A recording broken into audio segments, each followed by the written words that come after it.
जय श्री कृष्णा। मैं रोहिणी दीक्षित आपका स्वागत और अभिनंदन करती हूँ आपके और अपने इस YouTube चैनल पर।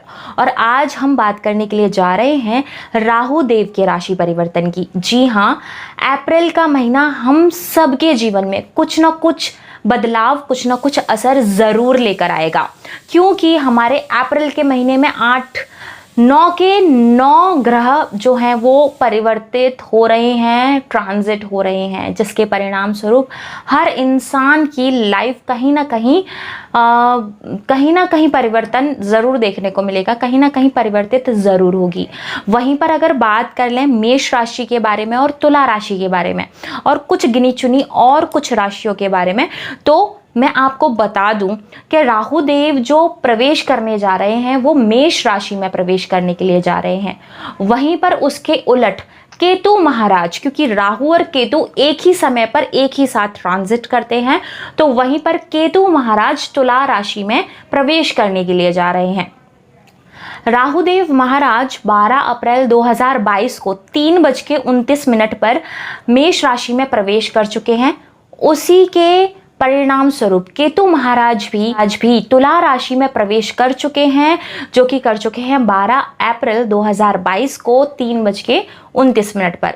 लेकिन इनके प्रभाव क्या होंगे, इनके परिणाम क्या होंगे मेष राशि के जीवन में और तुला राशि के जीवन में, और वहीं पर बाकी सारी राशियों पर इनका क्या प्रभाव पड़ेगा। चलिए सबसे पहले हम बात कर लेते कि राहु केतु होते क्या हैं। राहु केतु एक छाया ग्रह हैं, जिनको ज्योतिष शास्त्र में छाया ग्रह माना गया है, और जो कि प्रॉपर ग्रहों की श्रेणियों में नहीं आते, लेकिन छाया ग्रह होने के बावजूद भी ये एक बहुत अहम भूमिका निभाते हैं हर एक के जीवन में। वहीं पर अगर बात की जाए, शनिदेव महाराज के लिए काम करते हैं राहुदेव महाराज। जी हाँ, राहुदेव महाराज आपको देते हैं चालाकी, आपके सामने में रखते हैं लालच, आपको बनाते हैं परपंची, जिसके परिणाम स्वरूप आप करते हैं गलत काम, और जिसके फल स्वरूप शनिदेव महाराज आपको दंडित करते हैं। अगर आप राहुदेव महाराज की परीक्षा में पास हो जाते हैं तो शनिदेव महाराज आपसे खुश होते हैं, और वहीं पर अगर आप राहुदेव महाराज के चक्कर में फंस जाते हैं तो शनिदेव महाराज के दंड के, प्रकोप के हम पात्र बन जाते हैं। चलिए सबसे पहले बात करेंगे राहु केतु की। जी हाँ, और उससे पहले बात कर लेते हैं कर्मा टर्न्स अराउंड। हम जैसा करते हैं हम वैसा ही पाते हैं। चलिए, राहु केतु आखिर है क्या, इनको छाया ग्रह की श्रेणी क्यों दी गई है। राहु केतु सही मायने में जब समुद्र मंथन हुआ था तो वहां पर जब अमृत निकला तो राक्षस और देवताओं के बीच में अमृत पान कराने के लिए विष्णु भगवान अप्सरा का रूप धारण कर आए थे। वहीं पर जो राहुदेव थे, जिनको स्वर भानु भी कहा जाता है, ये इतने दिमागदार थे कि इन्होंने भांप लिया था कि देवताओं को अमृत पान कराया जा रहा है, राक्षसों को नहीं, और ये देवताओं की श्रेणी में जाकर बैठ गए और इन्होंने कर लिया अमृत पान।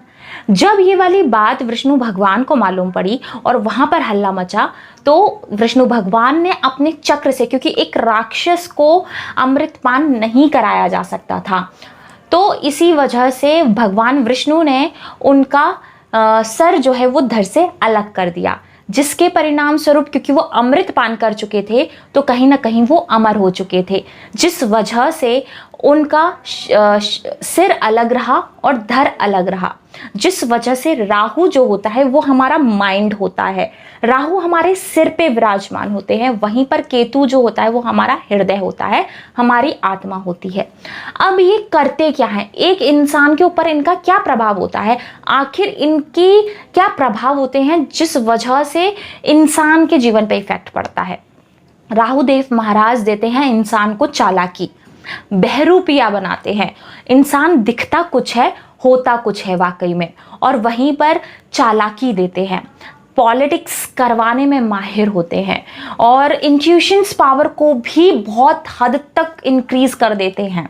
वहीं पर राहु कहते हैं ना कि राहु बुद्धि है, राहु बुद्धि है, ये लोग दिखते कुछ और हैं और करते कुछ और हैं, और साम दाम दंड भेद अपना कर अपना मतलब सिद्ध करना, ये राहु की प्रवृत्ति है। राहु को ऐशो आराम, लग्जरी लाइफ, ये सारी चीज़ें बहुत प्रिय है।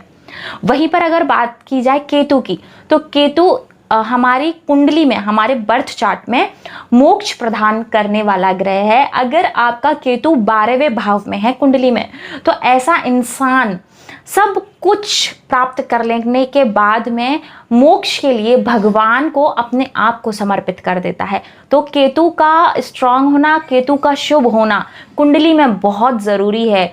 जितने भी संत महात्मा हुए, जैसे तुलसीदास जी, कबीरदास जी, बौद्धिज्म, ये सब कैसे थे, ये सब कैसे स्पिरिचुअलिज्म में और भगवान के लिए समर्पित हो गए, ये सब करवाता है केतु। केतु एक समय के बाद आपको ये एहसास कराता है कि आखिर आपने इस पूरी जिंदगी में किया क्या।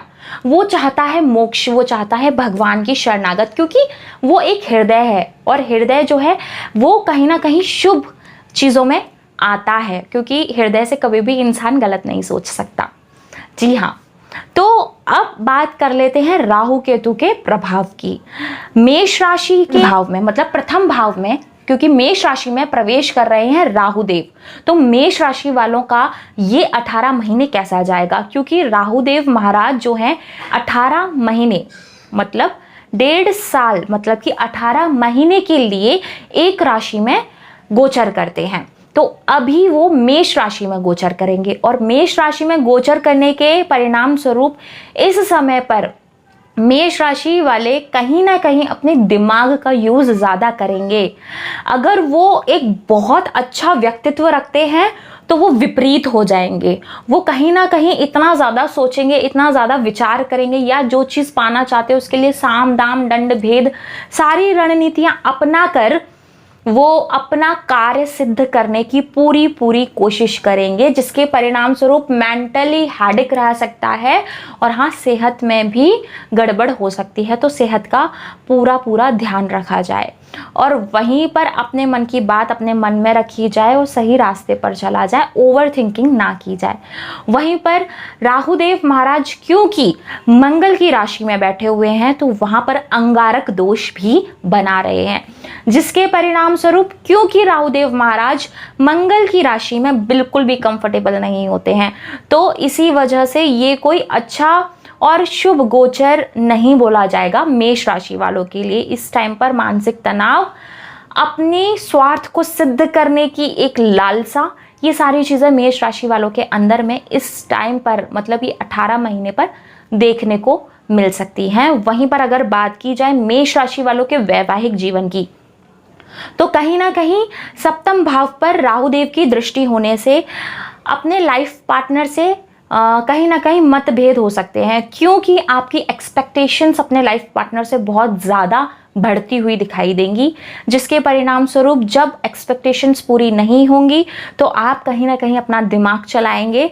राहुदेव भगवान की कृपा से साम दाम दंड भेद सारी रणनीतियां अपनाएंगे अपने मन की इच्छा पूर्ति के लिए, और जिस वजह से कहीं ना कहीं वैवाहिक जीवन में तनाव देखने को मिल सकता है। तो इस चीज़ से बच के रहें और अपने वैवाहिक जीवन को सुगम बनाने के लिए अपने दिमाग पर कंट्रोल बना के रखें। वहीं पर अगर बात की जाए कि राहुदेव महाराज पंचम भाव को देखेंगे, शिक्षा पर कहीं ना कहीं मन नहीं लगेगा, और वहीं पर अगर बात की जाए संतान से भी कहीं ना कहीं चिंतित रह सकते हैं। वहीं पर लव रिलेशन की, अगर जो लोग लव रिलेशन में एंगेज्ड हैं तो कहीं ना कहीं उसमें भी दिक्कत आ सकती हैं, ब्रेकअप तक हो सकते हैं। वहीं पर अगर बात की जाए भाग्य का उतना सपोर्ट नहीं मिलेगा, तो थोड़ा सा अपने ऊपर एहतियात बरतें। साम दाम दंड भेद इन सबको छोड़कर जाहे विद राखे राम वाहे विद रहिए, इस वाले मूल मंत्र का अनुसरण करें और अपने जीवन को सुगम बनाएं। वहीं पर अगर बात की जाए कि मैं आपको बता दूं कि राहुदेव महाराज मेष राशि में कितने समय के लिए रहने वाले हैं। 12 अप्रैल 2022 को 3:29 पर इनका मेष राशि में प्रवेश हुआ है, जो कि ये मेष राशि में गोचर करेंगे 30 अक्टूबर 2023 तक। वहीं पर अगर बात की जाए तुला राशि वालों की, प्रथम भाव में ही क्योंकि केतु महाराज प्रवेश कर चुके हैं तुला राशि में, और जिसके परिणाम स्वरूप तुला राशि वाले कहीं ना कहीं करियर में बहुत अच्छा अपना हाथ आजमाएंगे और उनका प्रॉफिट भी बढ़ेगा। वहीं पर अगर बात की जाए, अगर वो सोशल मीडिया वगैरह इन सब से जुड़े हुए हैं, पब्लिसिटी से जुड़े हुए हैं, तो इसमें भी उनको काफ़ी ज़्यादा फ़ायदा मिलेगा और एकदम से ग्रोथ होगी। पर तुला राशि वालों के लिए एक ही सजेशन रहेगा कि वो अपनी शादीशुदा ज़िंदगी को संभाल कर चलें, क्योंकि सप्तम भाव में राहुदेव भगवान का विराजमान होना कहीं ना कहीं आपका और आपके लाइफ पार्टनर के बीच में झगड़े का कारण बन सकता है। और आपके बीच में बिना वजह, बिना किसी वजह, कोई ना सिर होगा ना पैर होगा, और बिना वजह कहीं ना कहीं वाद विवाद देखे जा सकते हैं। क्योंकि अभी तुला राशि के 4th हाउस में शनिदेव महाराज हैं, तो इसका कहीं ना कहीं प्रभाव देखने को मिल सकता है।